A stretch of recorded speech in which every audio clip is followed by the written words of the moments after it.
Hi guys, welcome to my channel Lush Gardener. I hope you guys are fine and are safe. In today's video, we are talking about another beautiful Crassula variety called as Crassula Red Pagoda. Now this is an extremely beautiful succulent. It's not in its best condition once again because all of these guys were scattered around in my garden. I had to literally pick them up one by one and add them in this pot. So you can see a lot of burns, a lot of uneven leaves. Now that I have started giving it a good amount of light, you can see it's now starting to get in its form. This is how it usually tends to look like. Very soon, probably another 2 to 3 months, they should be completely set in this pot. Already starting to take shape. You can see this is how they tend to look like. Earlier they were all stretched, but now they are slowly getting into their form and I'm pretty excited about it. Very soon it's going to get into its dormant period because crassulas go dormant during the summers. Winter is their growing period. So right now the colors are going to get even more intense because it's getting into its dormant period. But I'm happy that now it is getting a good amount of morning direct sunlight for 5 to 6 hours. You can see it is now starting to get very compact.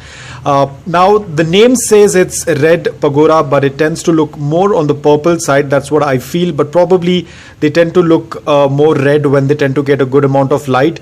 You can see it's an extremely beautiful succulent. It will start growing vertically and it is going to have this pattern like leaves. Very easy to grow succulent if you are a beginner. Remember, we have spoken about other crassulas which are slightly medium to difficult level, but this is a completely easy to grow succulent if you are a beginner. If you are just starting off with succulent, please don't be worried. Go with this variety. It's very simple to take care. It can handle slightly higher temperatures as well. It can even handle up to 10 degrees as well, but obviously it will not be able to handle freezing temperature. It is not a frost hardy succulent.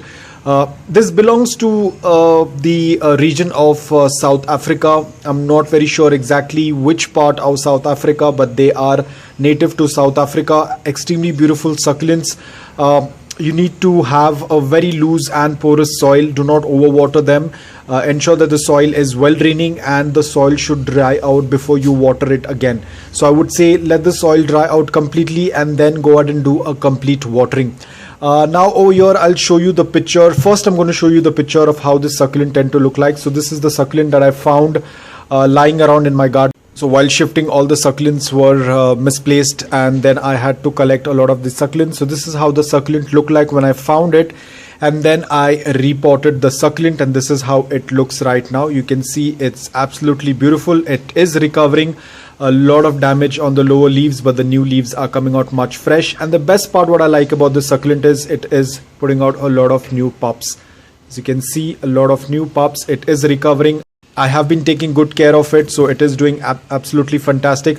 Now the way I tend to water this is whenever I tend to see that the soil is completely bone dry, I do a complete watering with the help of this watering bottle, because I do not want to splash water on the leaves. If you're going to splash water on the leaves, this is how it's going to turn like. It's going to look like it's burnt. Because we tend to keep the succulent out in morning direct sunlight for 5 to 6 hours. So if the water stays on the leaves, either it's going to get a rot or it's going to have marks on the succulent. And when there are water droplets that are left behind on the leaves, and if the sun is really strong, it will also tend to burn the succulent leaves.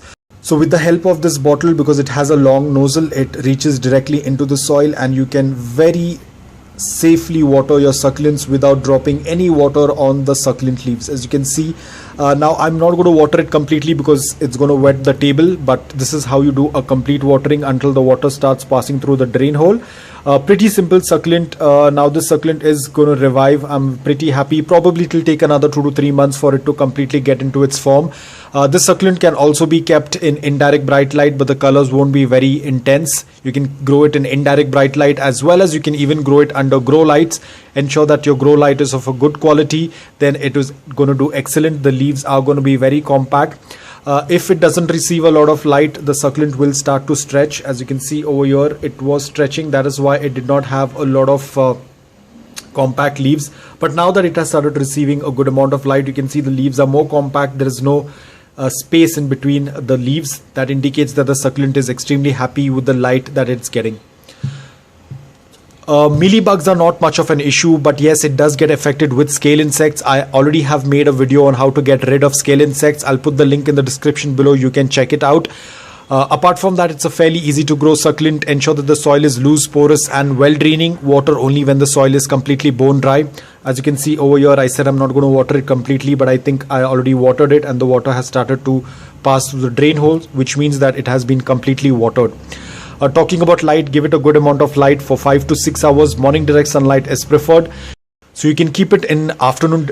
So you can also keep it in afternoon sunlight as well, provided that you're using some kind of filtration, probably a shade cloth.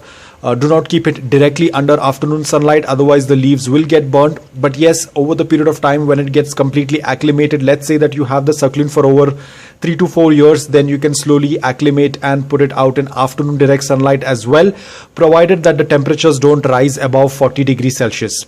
So it's a very easy to grow succulent. If you are a beginner, other crassulas can be a little tricky, but this is an absolutely easy to grow succulent. You can definitely add in your collection. It tends to grow really fast during this growing period. It tends to put out multiple pups, as you can see in this as well. There are multiple pups. Once they reach a decent size, you can separate them from the mother plant. You can do a stem cutting. You can even do a leaf propagation is also possible with this varieties. It's absolutely easy to grow, absolutely easy to propagate. So if you are a beginner, do add it in your collection. So guys, I hope that this video was helpful to you. If it was, please hit the like button. If you're new to my channel, please consider subscribing to it. Until then, take care, stay safe and keep propagating.